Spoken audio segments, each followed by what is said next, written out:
నమస్కారం సిటీ వార్తలకు స్వాగతం. ముందుగా ముఖ్యాంశాలు. స్వచ్ఛాంధ్ర కార్పొరేషన్ కార్యక్రమాలపై డిప్యూటీ సీఎం పవన్ కళ్యాణ్ సమీక్ష. గత ప్రభుత్వ హయాంలో నిధుల మళ్లింపుపై వివరణ ఇవ్వాలని ఆదేశం.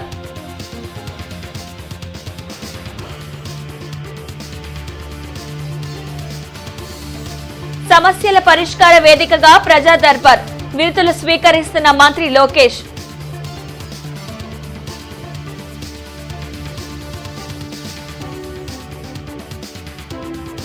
నూతన కలెక్టర్గా బాధ్యతలు స్వీకరించిన నాగలక్ష్మి. ప్రజాప్రతినిధులు అధికారుల సమన్వయంతో జిల్లాను ప్రగతి పథంలో నడిపిస్తారని వెల్లడి.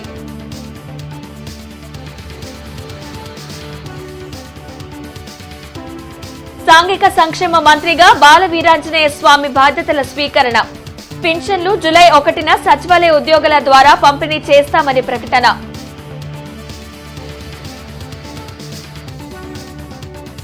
నగరంలో అంతర్జాతీయ మాదక ద్రవ్య వ్యతిరేక దినోత్సవ కార్యక్రమాలు.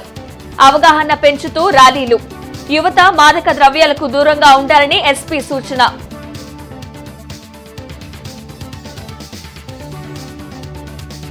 రాష్ట్రంలో రోడ్లు రహదారులను త్వరితగతిన పూర్తి చేస్తాం. రోడ్లు భవనాల శాఖ మంత్రి బీసీ జనార్దన్ వెల్లడి. మంత్రిగా బాధ్యతల స్వీకరణ.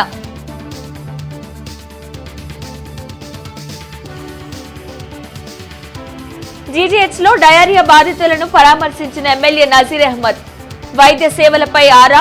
స్టాప్ డయేరియా కార్యక్రమాన్ని చేపట్టనున్నట్లు వెల్లడి. స్వచ్ఛాంధ్ర కార్పొరేషన్ కార్యక్రమాలపై అధికారులతో డిప్యూటీ సీఎం పవన్ కళ్యాణ్ సమీక్షించారు.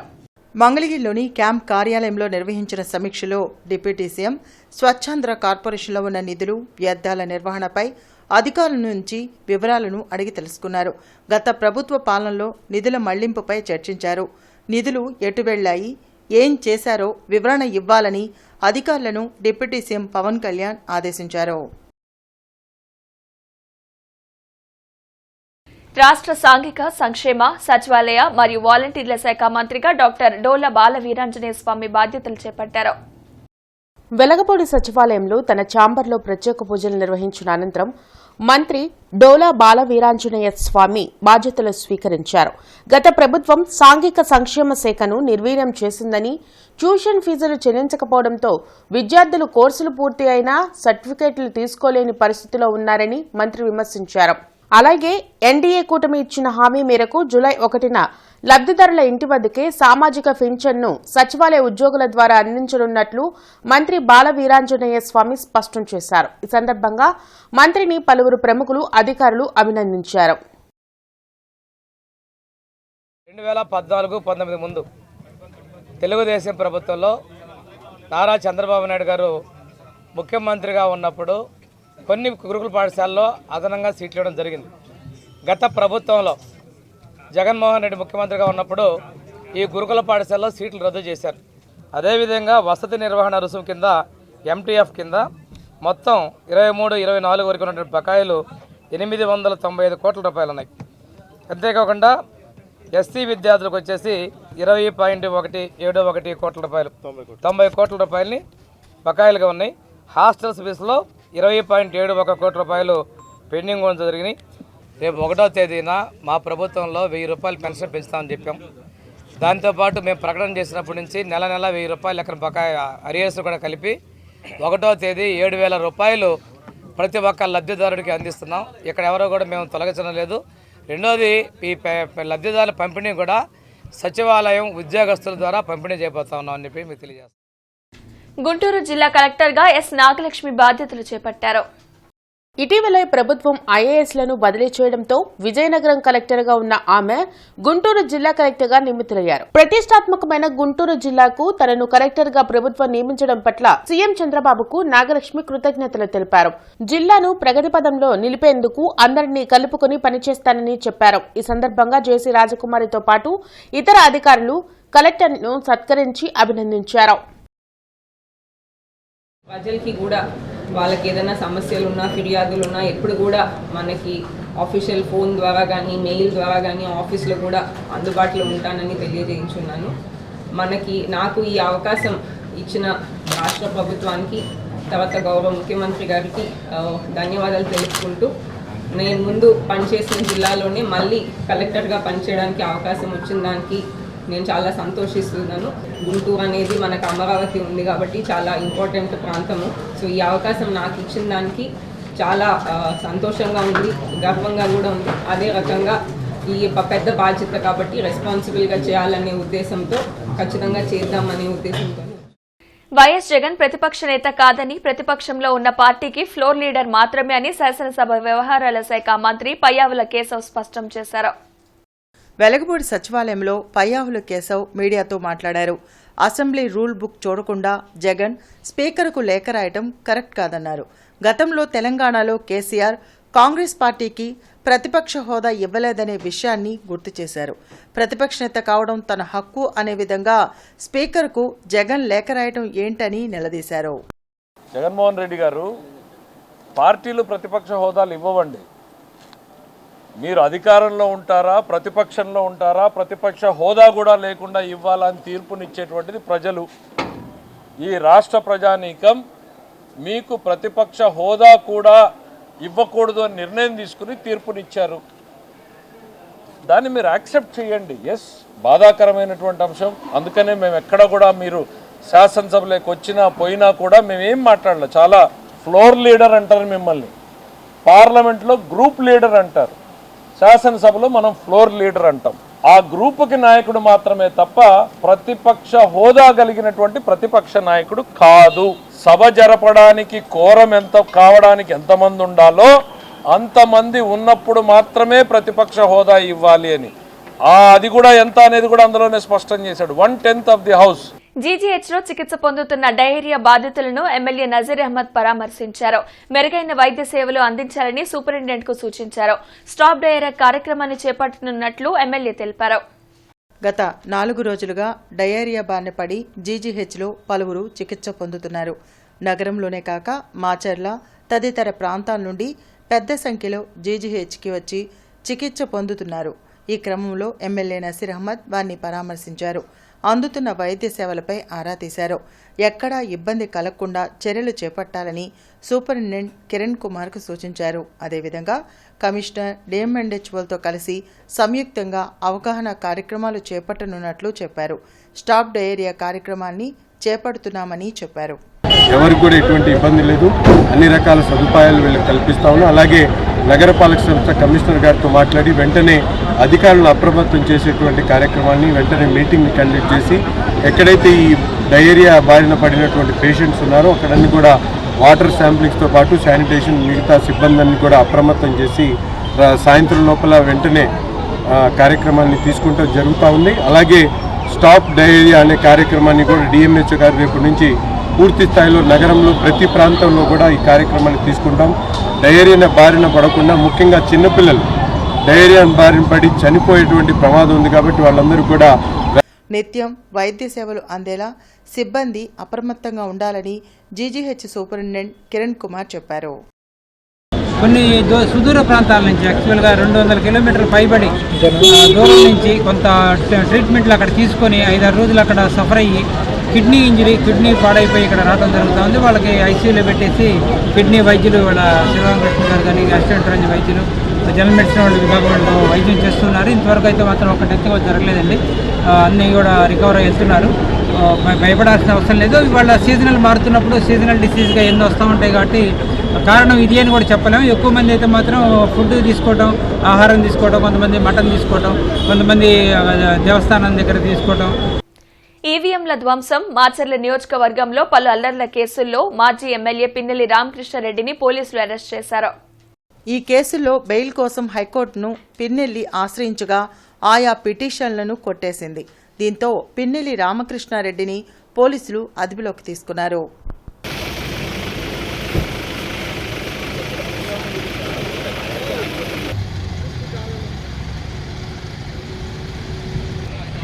కష్టాల్లో ఉన్న వారికి తాను అండగా ఉన్నానంటూ ప్రజా దర్బార్కు వచ్చిన బాధితులకు మంత్రి నారా లోకేష్ భరోసా కల్పిస్తున్నారు.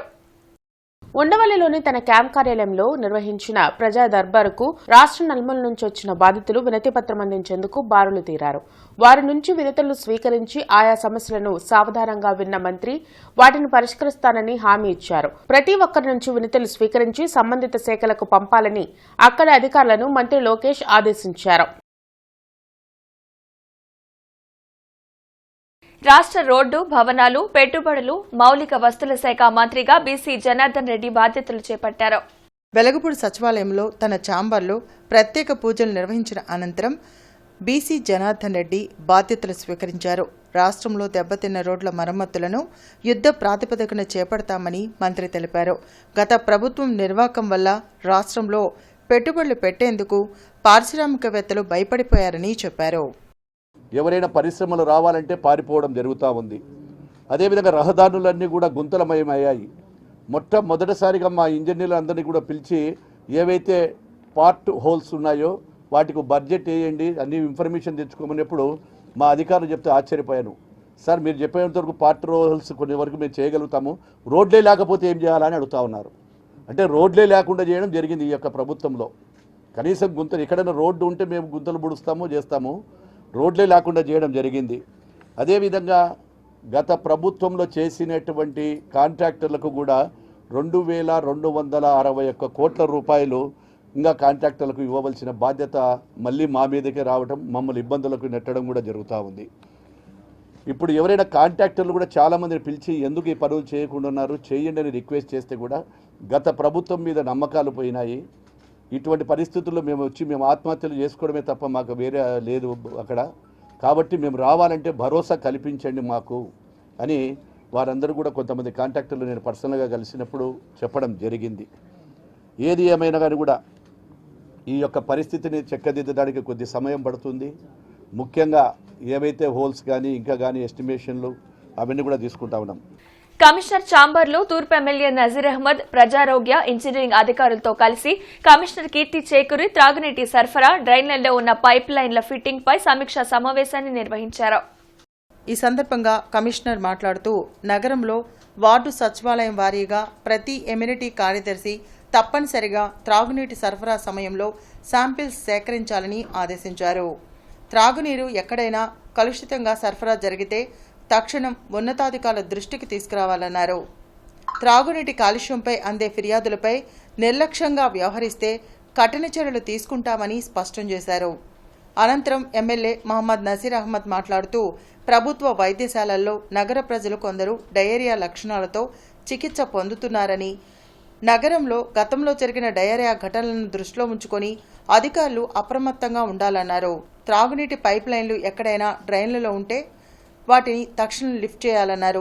ప్రత్యేకంగా మదిరాల కాలనీ, బసవతారక రామనగర్ తదితర ప్రాంతాల్లో ప్రత్యేక డ్రైవ్ చేపట్టి త్రాగునీటి శాంపిల్స్ తీయాలన్నారు. డ్రైన్లు ఎక్కడైనా స్టాగ్నేషన్ అయితే వెంటనే కచ్చా డ్రైన్లు ఏర్పాటు చేసి మురుగు నిల్వ ఉండకుండా చర్యలు తీసుకోవాలని కోరారు.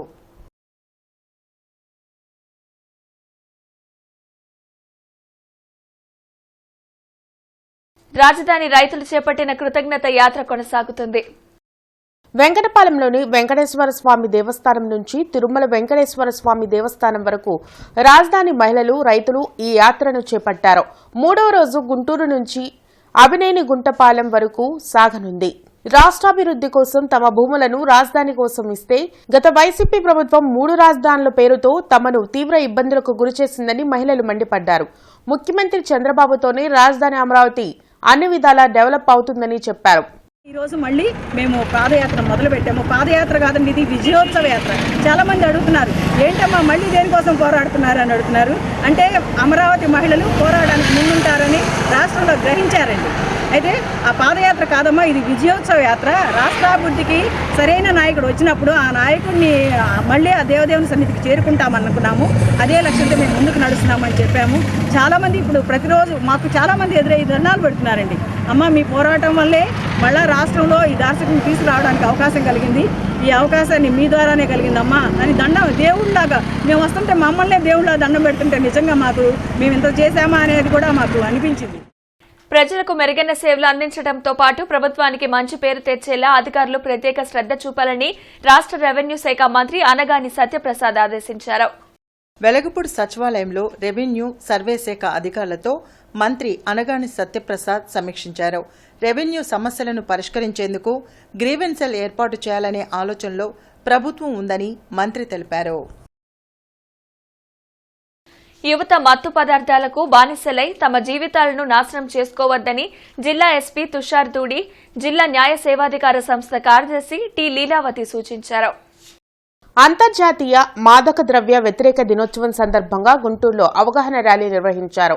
పోలీస్ పరేడ్ గ్రౌండ్ నుంచి నగరంలోని పలు ప్రధాన వీధుల్లో ఈ ర్యాలీ సాగింది. తమ పిల్లల ప్రవర్తనపై తల్లిదండ్రులు అప్రమత్తంగా ఉండాలని, మాదక ద్రవ్యాల ట్రాప్లో పడకుండా చూసుకోవాలని జిల్లా ఎస్పీ తుషార్ డూడి, జిల్లా న్యాయ సేవాధికార సంస్థ కార్యదర్శి టి లీలావతి కోరారు. డ్రగ్స్ వినియోగాన్ని నిరోధించేందుకు అనేక చోట్ల అవగాహన కార్యక్రమాలను నిర్వహించడంతో పాటు మాదక ద్రవ్యాల రవాణాకు అడ్డుకట్ట వేసేందుకు పోలీసులు నిరంతరం కృషి చేస్తున్నారని వివరించారు. ఈరోజు గుంటూరు జిల్లాలో మన 100 days anti drugs anti ganja program plan చేశాము. ఇప్పుడు 100 డేస్ యాంటీ డ్రగ్స్ ప్లాన్ ఉంది. యాంటీ డ్రగ్స్ ప్లాన్లో ఇది కూడా ఒక పిల్లల్ని టార్గెట్ చేసుకొని, యూత్ని టార్గెట్ చేసుకొని ఈ మార్చెస్, సెమినార్స్, స్పోర్ట్స్ ఈవెంట్స్, తర్వాత ఎస్ఏ రైటింగ్ ఇలాంటివి కూడా ప్లాన్ చేశాము. ఎందుకంటే అది డ్రగ్స్ని ఒక ఓన్లీ క్రైమ్ కంట్రోల్ చూడకుండా సొసైటీని కూడా దాంట్లో ఒక స్టేక్ హోల్డర్గా ఇన్వాల్వ్ చేసుకొని వాళ్ళ తరఫు నుండి ఆ మార్పులు రావాలి. ప్రతిపాడు నియోజకవర్గం గారపాడు ఎస్సీ కాలనీలో వైసీపీ నేతల దాడిలో గాయపడిన టీడీపీ కార్యకర్తలు గుంటూరు ప్రభుత్వాసుపత్రిలో చికిత్స పొందుతున్నారు. గాయపడిన టీడీపీ కార్యకర్తలను ఎమ్మెల్యే బోర్ల రామాంజనేయులు పరామర్శించి మెరుగైన వైద్యం అందించాలని జీజీహెచ్ వైద్యులకు సూచించారు. గ్రామీణ ప్రాంతాల్లో వైసీపీ కార్యకర్తల అరాచకాలు మితిమీరిపోతున్నాయని, దాడులకు పాల్పడిన వారిని అరెస్టు చేసి కఠినంగా శిక్షించాలని ఎమ్మెల్యే పోలీసు శాఖను కోరారు. వాళ్లకు ప్రాణాన్ని తలపెడుతూనే ఉన్నారు వైసీపీ నాయకులు. ఇక్కడ వైసీపీ నాయకులు మళ్ళా వీళ్ళ మీద ప్రయోగం చేసేది కూడా మళ్ళీ ఎస్సీలే. యామర్తి ఎస్సీలు గార్పాట్లోనే ఇంకొక ఎస్సీ వర్గాన్ని వీళ్ళ మీద దౌర్జన్యం చేయించి వాళ్ళని జైలు పాలు చేసి వీళ్ళని హాస్పిటల్ పాలు చేసి వైసీపీ నాయకులు ఒక రాక్షస ఆనందాన్ని పొందడం అనేది దురదృష్టకరం. సో ఈసారి ఇప్పుడు జరిగినటువంటి ఈ దౌర్జన్యంలో దాదాపుగా 7-8 మంది దెబ్బతిన్నారు. తలలు పగిలినాయి, కాళ్ళు ఎరిగినాయి. సో ఈ దౌర్జన్యం ఇక చూస్తూ ఊరుకుండలేము. ఖచ్చితంగా మరి ఎవరైతే దౌర్జన్యం చేశారో వాళ్ళ మీద కఠినమైనటువంటి చర్యలు ఉంటాయి. దీని మీద ఆల్రెడీ డిఎస్పీతో, సిఐలతో అందరితో కూడా మాట్లాడాము. గుంటూరు కోఆపరేటివ్ అర్బన్ బ్యాంక్ రాజకీయాలకు అతీతంగా పనిచేస్తుందని బ్యాంక్ పాలక మండలి చైర్మన్ బోనబోయిన శ్రీనివాస్ యాదవ్ తెలిపారు. బ్యాంకు స్థాపించి 74 ఏళ్లయిందని, జాతీయ బ్యాంకులతో పోటీగా తమ ఖాతాదారులకు సేవలు అందిస్తున్నట్లు చెప్పారు. బ్రాడీపేటలోని బ్యాంకు కార్యాలయంలో బోనబోయిన మీడియాతో మాట్లాడారు. ఈ ఏడాది తమ షేర్ హోల్డర్లకు 12% డివైడింగ్ ఇచ్చినట్లు పేర్కొన్నారు. రాజకీయ ఒత్తిడితో తమ బ్యాంకులో డైరెక్టర్ల పదవి రాదని, 1995 బ్యాంకింగ్ యాక్ట్ ప్రకారం తమ బ్యాంకు పనిచేస్తుందని ఆయన స్పష్టం చేశారు. ఈ బ్యాంకు పెట్టి ఇప్పటికీ 74 సంవత్సరాలు అయిపోయింది. 75వ సంవత్సరంలోకి గోల్డెన్ జూబ్లీ ఇయర్లోకి మేము అడుగు పెట్టబోతా ఉన్నాం.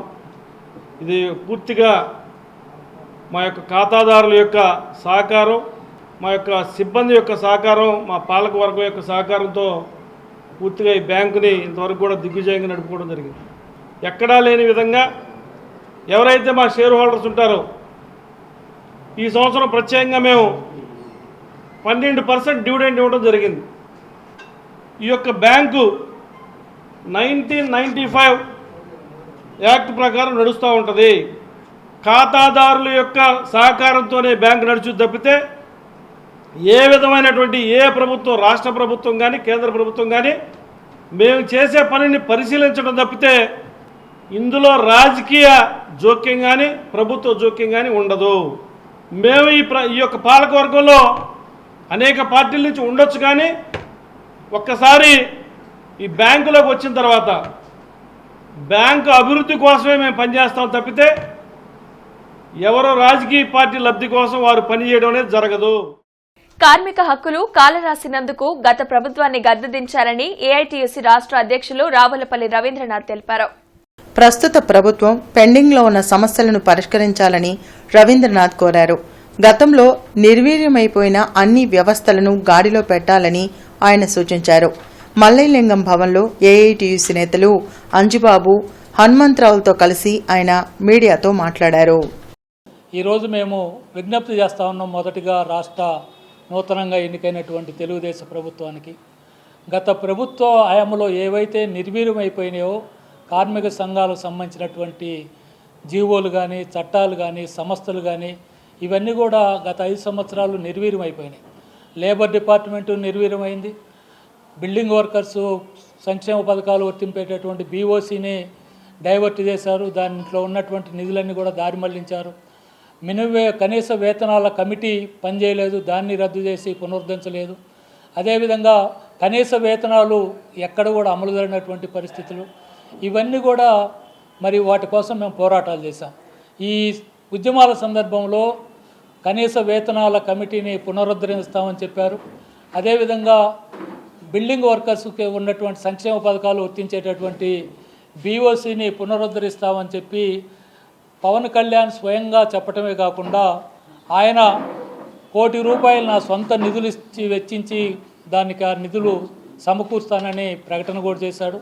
గిరిజన విద్యార్థులు ఎదుర్కొంటున్న సమస్యలను దృష్టిలో ఉంచుకొని Mokshith Rishika foundation chairman doctor B Durgaprasad గిరిజన విద్యార్థులకు నోట్బుక్స్ మరియు జామెట్రీ బాక్సులు అందజేశారు. ఈ సందర్భంగా ముఖ్య అతిథిగా పాల్గొన్న Mokshith Rishika foundation chairman doctor Durga Prasad మాట్లాడుతూ గిరిజన విద్యార్థులు అటవీ ప్రాంతాన్ని వదిలి ఇక్కడికి వచ్చి చదువుకోవడం చాలా ఆనందకరమని అన్నారు.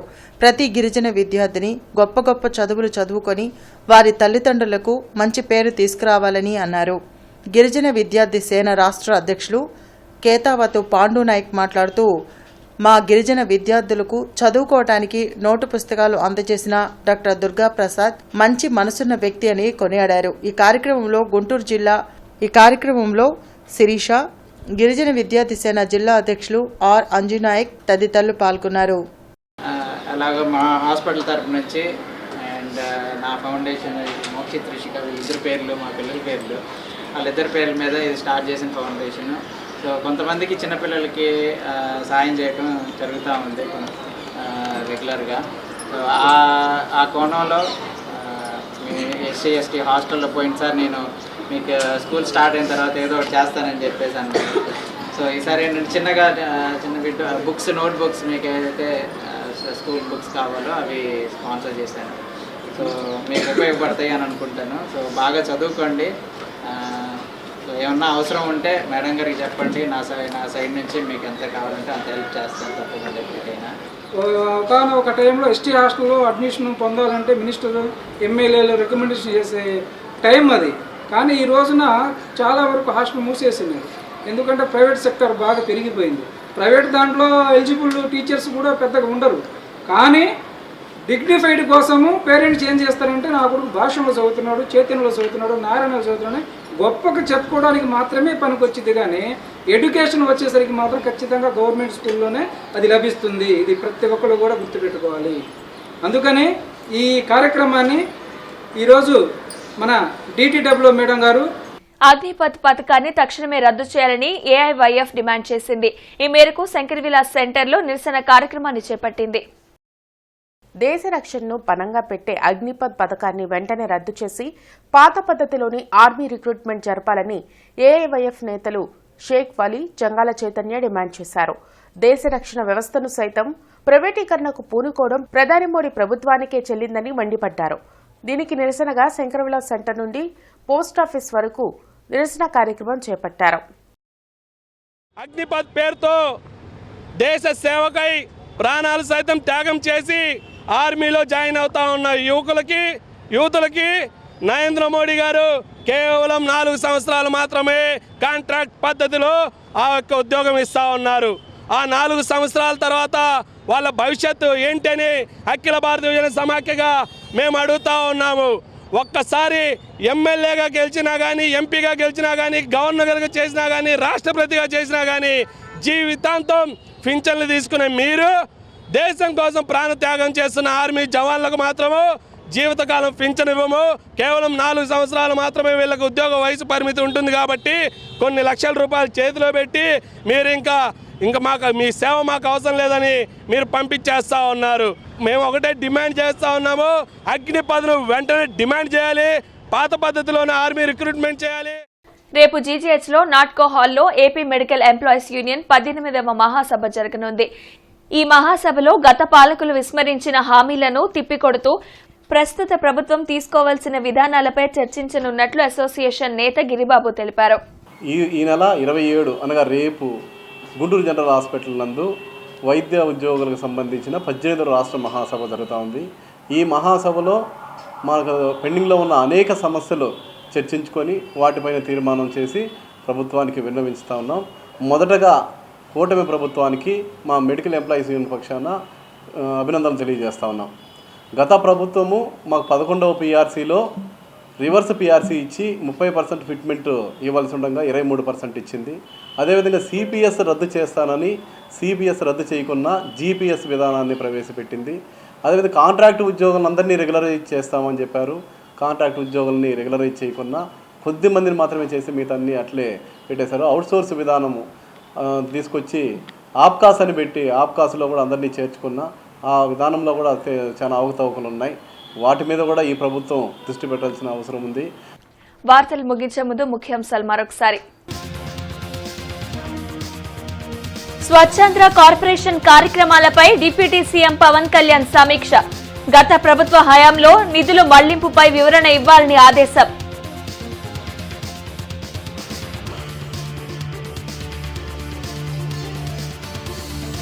సమస్యల పరిష్కార వేదికగా ప్రజా దర్బార్ వినతులు స్వీకరిస్తున్న మంత్రి లోకేష్.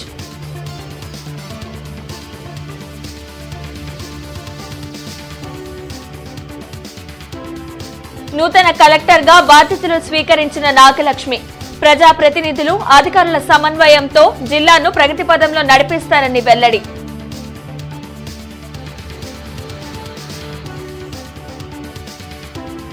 సాంఘిక సంక్షేమ మంత్రిగా బాల వీరాంజనేయ స్వామి బాధ్యతల స్వీకరణ. పింఛన్లు జూలై 1న సచివాలయ ఉద్యోగుల ద్వారా పంపిణీ చేస్తామని ప్రకటన.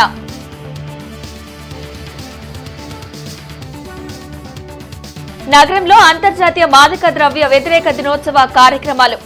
అవగాహన పెంచుతూ ర్యాలీలు. యువత మాదక ద్రవ్యాలకు దూరంగా ఉండాలని ఎస్పీ సూచన.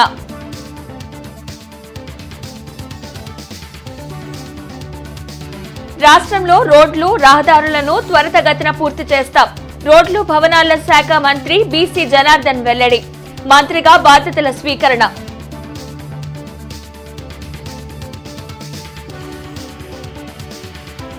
జీజీహెచ్లో డయేరియా బాధితులను పరామర్శించిన ఎమ్మెల్యే నజీర్ అహ్మద్.